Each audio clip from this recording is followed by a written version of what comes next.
Good morning. I'm Aaliyah Goff with Rising Moon Adventures. Welcome to Storytime.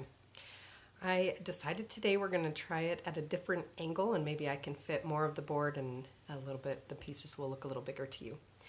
So today, the stories that I'm going to tell for you come from my children's classic set. Is the Billy Goat's Gruff. And that is one of my favorite stories to tell my kids. My son absolutely loved this story. And then the other story that I'm going to tell comes from the Characters Count set. And those are all stories that have lessons in them. And I love, this is one of my very, very favorite ones. It's called The Princess, the Boy, and the Golden Goose. And it is one that I took a few different stories and kind of combined them into kind of a new story. And so I really love that one, and it's funny. It's so funny. So those are the two stories we're going to tell. The song that we're going to start singing is There Was an Old Lady Who Swallowed a Fly. I remember singing that one when I was in elementary school, and I thought it was the funniest song. Okay, so let me zoom in. Like I said, hopefully you can see the pieces even better this way. Okay. There was an old lady who swallowed a fly. I don't know why she swallowed the fly. Perhaps she'll die. There was an old lady who swallowed a spider. It wiggled and wriggled and jiggled inside her. She swallowed the spider to catch the fly. I don't know why she swallowed the fly. Perhaps she'll die. There was an old lady who swallowed a bird. How absurd! She swallowed a bird. She swallowed the bird to catch the spider who wiggled and wriggled and jiggled inside her. She swallowed the spider to catch the fly. I don't know why she swallowed the fly. Perhaps she'll die. There was an old lady who swallowed a cat. Imagine that! She swallowed a cat. She swallowed the cat to catch the bird. She swallowed the bird to catch the spider that wiggled and wriggled and jiggled inside her. She swallowed the spider to catch the fly. I don't know why she swallowed the fly. Perhaps she'll die. There was an old lady who swallowed a dog. What a hog! She swallowed a dog. She swallowed the dog to catch the cat. She swallowed the cat to catch the bird. She swallowed the bird to catch the spider that wiggled and wriggled and jiggled inside her. She swallowed the spider to catch the fly. I don't know why she swallowed the fly. Perhaps she'll die. There was an old lady who swallowed a goat, just opened her throat and swallowed a goat. She swallowed the goat to catch the dog. She swallowed the dog to catch the cat. She swallowed the cat to catch the bird. She swallowed the bird to catch the spider that wiggled and wriggled and jiggled inside her. She swallowed the spider to catch the fly. I don't know why she swallowed the fly. Perhaps she'll die. There was an old lady who swallowed a cow. I don't know how she swallowed a cow. She swallowed the cow to catch the goat. She swallowed the goat to catch the dog. She swallowed the dog to catch the cat. She swallowed the cat to catch the bird. She swallowed the bird to catch the spider that wiggled and wriggled and jiggled inside her. She swallowed the spider to catch the fly. I don't know why she swallowed the fly. Perhaps she'll die. There was an old lady who swallowed a horse. She died, of course. Isn't that a funny song?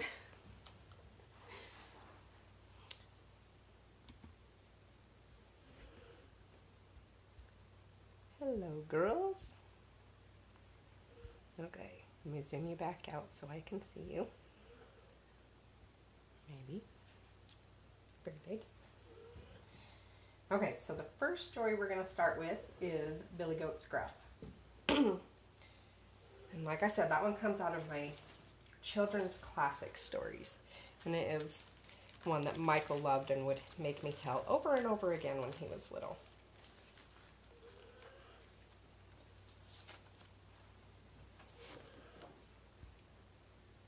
We are going to use this same backdrop for that one.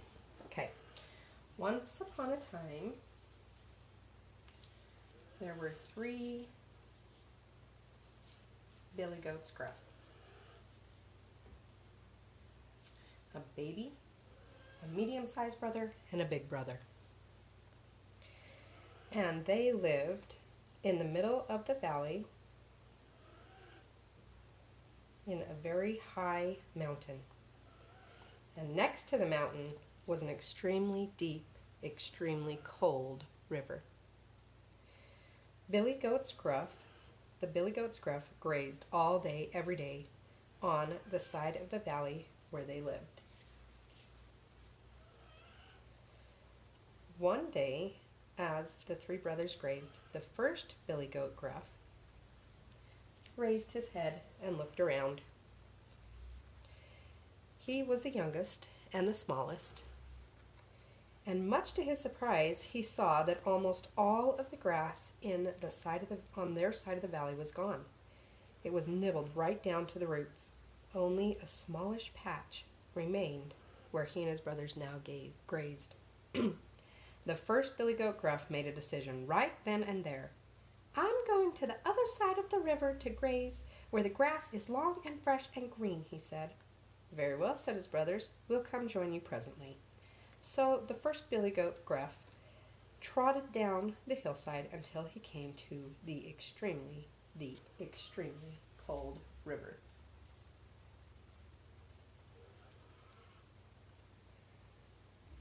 There was only one way across the river, and that was over a narrow wooden footbridge.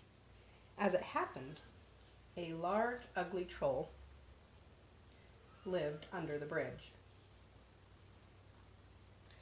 His teeth were huge and crooked, his hair was long and stringy, and he smelled rather badly of the muck and mire in which he lived.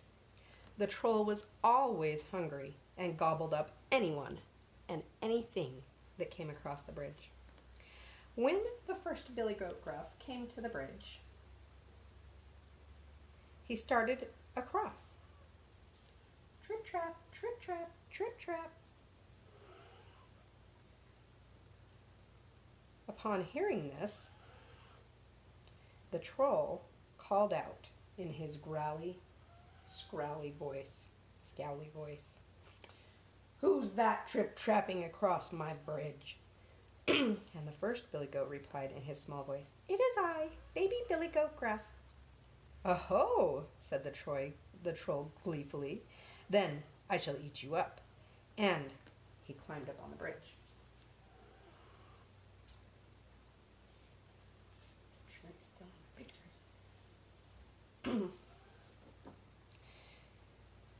"Please don't," said the baby billy goat Gruff. "I'm just a small billy goat, no more than a mouthful for one as large as yourself.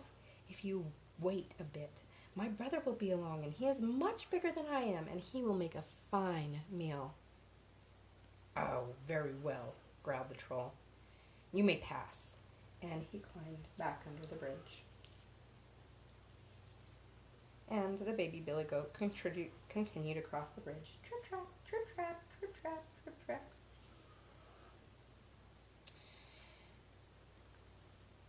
Presently, the second billy goat Gruff, the middle one in age and size, finished his patch of grass he was eating and came down to the bridge.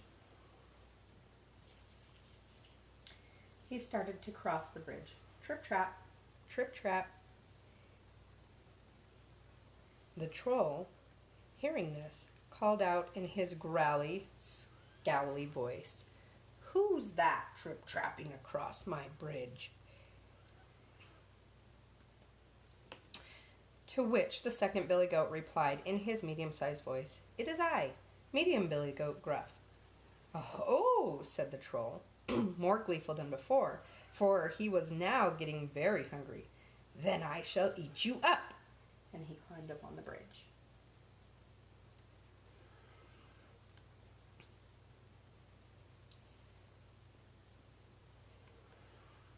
"Please don't," said the medium Billy Goat Gruff. "Even though I am bigger than my brother, baby Billy Goat Gruff, I am still small and would make only a modest meal. If you wait a bit, my older brother will be along, and he is much bigger than I, and would make a feast." "Okay, very well," growled the troll. "You may pass." And he went back under the bridge. So the second Billy Goat Gruff continued across the bridge, trip-trap, trip-trap, trip-trap, to the other side of the valley, where he joined his brother grazing on long, fresh, green grass. Presently, the third Billy Goat Gruff finished his patch of grass he had been eating, the very last patch on the hillside. He was the eldest and the largest, and had a huge pair of strong, curling horns. He made his way down to the footbridge and started across. Trip-trap, trip-trap, with his big, strong hooves. The troll, hearing this and being extremely hungry by now, leapt up on the bridge and roared in his growly, scowly voice, "Who's that trip-trapping across my bridge?" To which the third Billy Goat Gruff replied in his strong, big, strong voice, "It is I, big Billy Goat Gruff." "Oh ho," said the troll, "then I shall eat you up." "Come and get me if you can," said the third Billy Goat Gruff, who was not frightened at all. He lowered his huge pair of strong, curving horns, of which he was very proud, and charged at the troll. The two met in the middle of the bridge, and the third Billy Goat Gruff butted the troll fiercely with his great horns and sent him spinning into the air. Kasploosh! Into the extremely deep, extremely cold river, where the troll sank like a stone and was never heard of again. The third Billy Goat Gruff continued across the bridge, trip-trap, trip-trap, trip-trap, trip-trap, to the other side, where he joined his brothers, grazing on the long, fresh, green grass. And the three Billy Goats Gruff lived happily ever after in their valley crossing the bridge to graze on one side of the bridge or the other, wherever they wanted.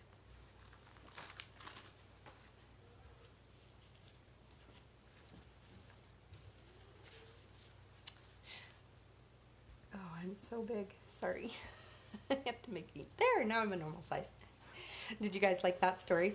That one's one of my favorites to tell, and one of Michael's very favorites to hear when he was a little person.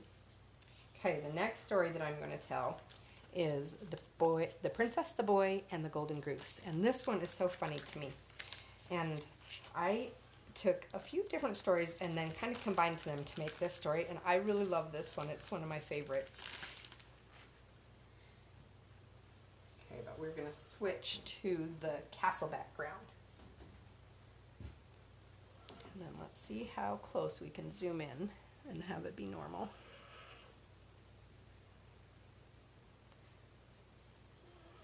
Maybe just a little closer.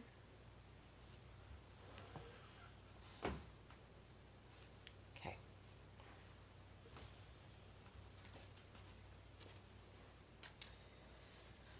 Once upon a time, in a faraway castle, there lived a very beautiful princess who spent her days gazing sadly out the window. When she was very young, her pet goose had disappeared, and she had been miserable ever since.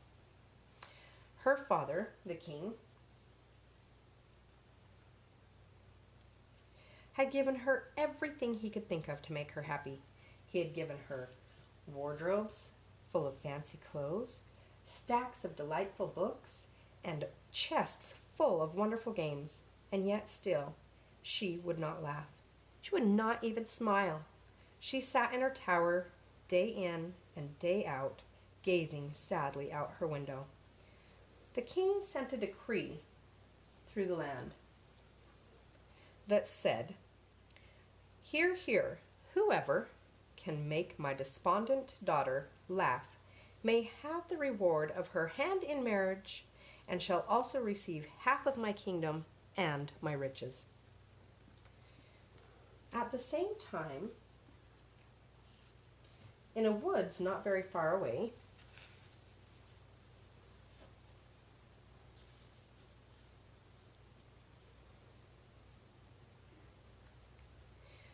but far enough that they had not heard of the king's decree, lived a woodsman and his 3 sons.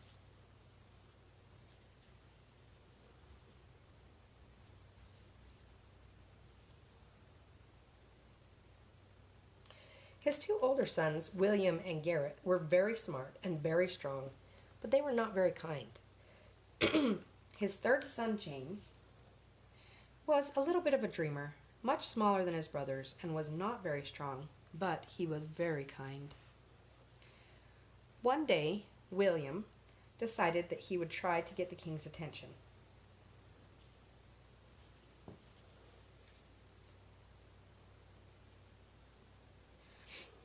The king was known for being very generous. He knew that if he could be hired by the king, he could make his fortune working for him as a royal woodcutter.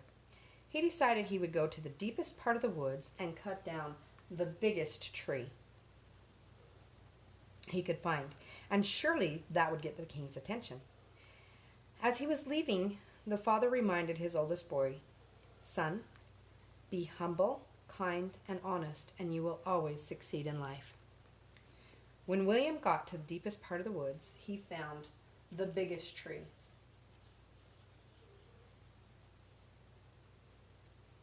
He had ever seen, and he said to himself, "This is the perfect tree to get the king's attention. I will cut it down easily, and soon I will be the king's royal woodcutter." Before he began to cut, he decided he would eat the lunch that his father had packed for him before he left. As he was eating, a very small man approached him.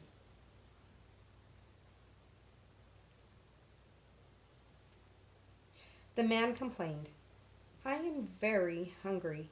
I don't need much. Could you spare a crumb of your sandwich and a thimbleful of your water for a little man who would be ever so grateful? I promise I would make it worth your while." William replied, "I don't have enough food to spare even a crumb. I need all the energy it will give me to cut down this tree." The little man walked away very disappointed. When William finished his meal, he got up, dusted himself off, and he took a giant swing to cut into the tree with his axe. Wham! The axe bounced off the tree, making no dent at all. He tried again. Wham! No matter how hard he tried, he could not cut into that tree. When the sun started to go down, William returned home very upset, very tired, and he was not happy that he had not accomplished what he set out to do. The next day, Garrett decided that maybe he could chop down that tree and get the king's attention and claim the job of royal woodcutter for himself. As he left, his father told the middle son, "Be humble, kind, and honest, and you will always succeed at life."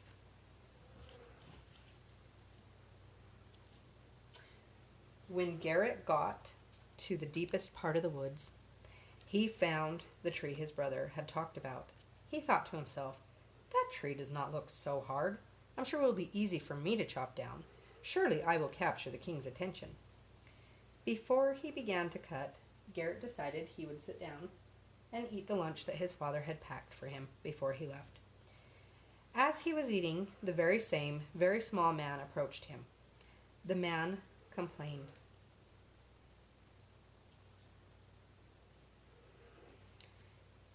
"I am so very hungry. I don't need much.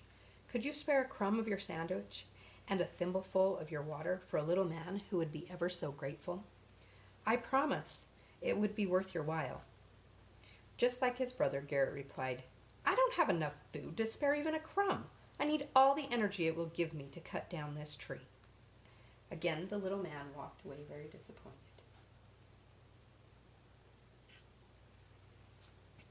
When Garrett finished his meal, he got up and dusted himself off. He took a giant swing and cut into the tree with his axe to try to cut into the tree. Wham! The axe bounced off the tree, no dent at all. He tried again. Wham! Just like his brother, no matter how hard he tried, he could not cut into that tree. When the sun started to go down, he returned home very tired and very upset that he had not been able to accomplish the thing that he had set out to do. The next day, the father decided it would be a good idea for James to go and try to cut down the tree that his brothers had been unable to. He thought it would be a good experience for James, and maybe it would get his head out of the clouds. James didn't really want to, but he loved his father and he wanted him to be happy. So, as he left, the father told him the same thing that he had told his brothers. "Son, be humble, kind, and honest, and you will always succeed in life." After walking for a long time, James finally got to the deepest part of the woods where he found the tree that his brothers had talked about. He thought to himself, "That tree looks very big and very hard, and it's not going to be easy for me to cut it down. I am going to need all the energy of a big meal." So, before he began to cut, James decided he would sit down and eat the lunch that his father had packed for him before he left. It wasn't a big meal, but it was enough, and James was grateful for it. As he was eating, the same very small man approached him. The man complained, "I am so very hungry. I don't need much. Could you spare a crumb of your sandwich and a thimbleful of your water for a little man who would be ever so grateful? I promise I will make it worth your while." Unlike his brothers, James replied, "I don't have much food, but I'm sure I can spare a crumb." He broke the sandwich in half and gave half to the little man. He drank half of his water and then passed the thermos to the little man.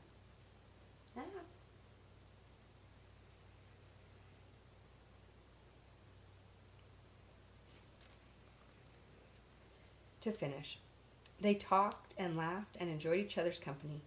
And when the food was gone and James felt rested and energized, the little man thanked him and walked away. James picked up his axe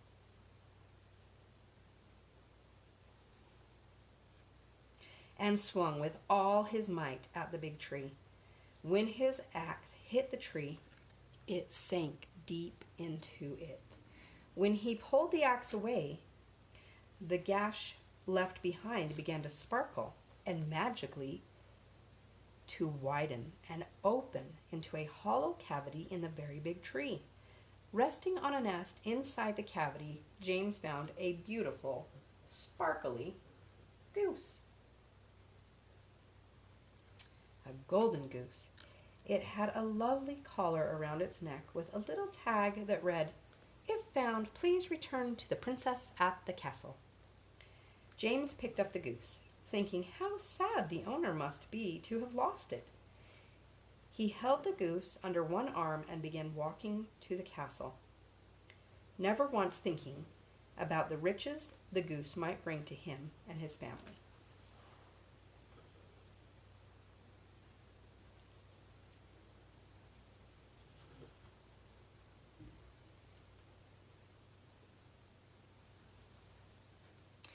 He did not see the little man sitting in the tree grinning. Only the little man knew that a witch, who had long ago disappeared from the land, had stolen the goose from the young princess at the castle for the valuable eggs that it laid. She had cast a spell on the tree to protect the golden goose, and the only man that would break the spell was a man who, with a humble, kind, and honest heart. She had left that little man under a spell to protect the tree and test the men who came along, who might, by chance, discover the tree's secret. The little man was so glad that he would be free from the spell, and even happier that the goose would be returned to the glum princess. As James walked down that long, dusty road to the castle, he saw another woodcutter. The woodcutter saw the sparkling goose and wanted it.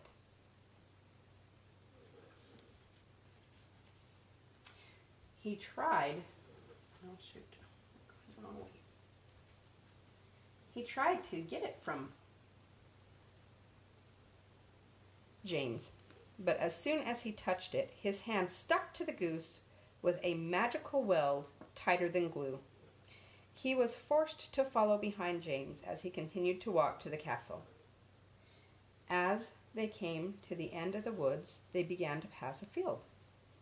There was a peasant man working in the field, harvesting wheat. And when he saw the golden goose, he also wanted to take it for himself. Running to catch up, he put his hand on the back of the woodcutter, and guess what? He also became stuck. Leaving the wheat field, the three continued on the path through the meadow. In the meadow there were two girls milking the king's royal cow. And when they saw the beautiful goose, they wanted to pet it. They ran to catch up with James, and just before getting to him, one of the girls tripped. She grabbed the peasant's arm to steady herself. And as she did, she stuck fast to his arm. The friend, reaching out to keep her from falling, in turn, stuck to her. So now there were 4 people following James, magically glued to him on his journey to the castle. When the meadow ended and they entered the town, a priest saw the 5 walking and thought it was not proper for young girls to be hanging on to men they were not married to. He reached out to pull the girls away. And guess what happened to him? He became instantly stuck. As they arrived at the castle grounds, the royal guards did not want to allow such a silly group of people to enter the castle. They reached out to stop them, and both ended up stuck to the priest. Finally, they neared the castle. The royal jester saw them and thought what a wonderful, funny parade they were. He always wanted to be funny, and he decided to join them. Gladly, he rested his hand on the royal guard's armor and found himself stuck as quickly and as tightly as the others had been. It was at this time that the princess, gazing out her window, noticed the odd group being pulled behind James. The sight struck her so funny that she began to snicker. The snicker turned into a giggle, and soon the giggle turned to a chuckle. Not long after, she was rolling on the ground in fits of laughter. The king ran to her room to see why his daughter was laughing.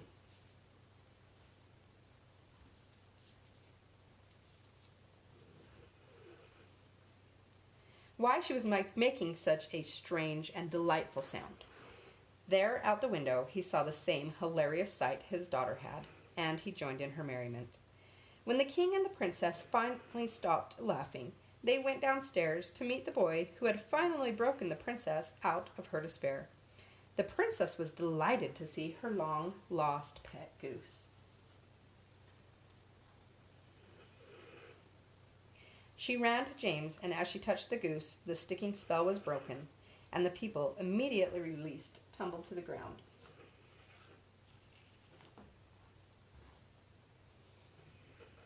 They quickly got up to their feet and ran off in embarrassment.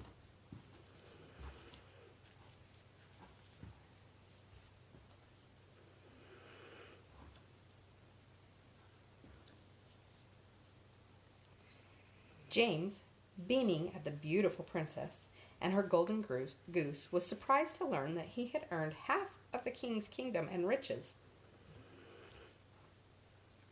He was even more delighted that he would be married to an extremely beautiful and extremely happy princess.